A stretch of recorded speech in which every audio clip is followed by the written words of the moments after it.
What ways or strategies have you utilized to overcome the difficulties you encountered in utilizing Facebook as a marketing platform? Kanang di man siya strategy ang kuha lang jud kay dapat honest jud ka sa imong mga kuan imong mga customers kay if kuan kay kanang if honest ka makakuha sila sa imong product magbalik-balik jud sila mo na siya. Have you sought assistance, guidance, or advice from others in addressing the challenges you encountered on Facebook? And if so, how did it help?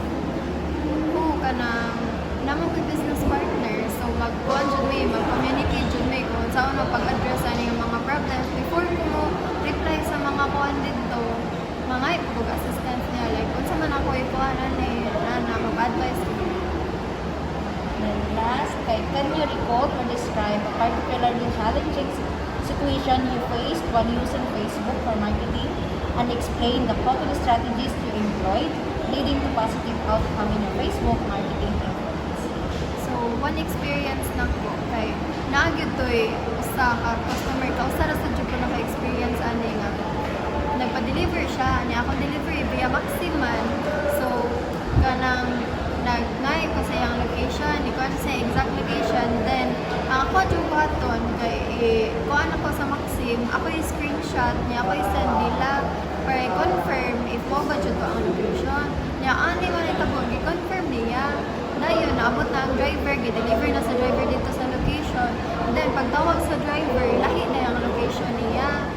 So, moto na suko siya na ako, kaya nano ko na sayop na location ang ako ang kuan, akong gipin, then yan ako niya nga, ako nag-clarify nga, kanang mao na ang location niya mo ang giingon, then nisend ako screenshot niya, na iyang i-confirm nga, kanang mao gyud nga location, then nasuko siya na ko.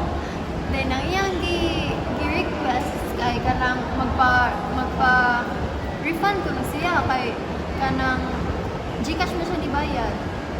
Nya, ako dili jud ko refund kay wala mo ko sa lato kay ako yung gi-confirm gyud nya ang driver oy kay init ba kayo so nga ako gibuhat kay ang product nga iyang ipalit ako na lang ihatag sa driver unya then ang delivery fee ako gabayad then ang kato siya bahala lang masuko siya kay yaman sang sala pero maka-affect siya sa ako ang kuan kay makaingon niya akong banta nga kanang what if i-post ko niya sa Facebook ay scammer ni siya kay kanang sayop nga location. Pero wala silang kag-post na lang. Wala, kuya. Mga to siya, Chicken na super duper na kuhan yun.